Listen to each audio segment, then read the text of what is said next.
geus kakolotdakeun rineh eta teh geus eueuh belenggu nu sabenerna mah tinggal ngadeukeutan pangajian kaju ngamantapkeun mokuskeun diri ibadah ka Gusti Allah henteu kudu hese capek eta pangbloon-bloonana pangbloonna jelema nu geus teh hese capek belenggu arareueuh tapi teu daek ibadah keneh bae siksana leuwih gede ke di akhirat bakalna gede jasa tah di akhirat eta kos kitu panggede-gedena siksanya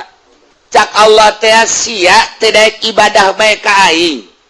sedengkeun ku aing geus dimerdekakeun sia taruhlah masa muda nama sia gawe taruhlah masa muda sia dagang taruhlah masa muda sia naon gitu ngaranna bersikeras usaha tapi pan ku aing dibere umur panjang sia aduh ku aing belenggu jang dahar ambalaya pake ambalaya geus eueuh belenggu bahkan pamajikan ge ngucap ka maneh bahwa atuh haji kaditu bae atuh jabung ka pengajian ke mushola ke masjid tapi sia masih kada teu ibadah keneh bae maka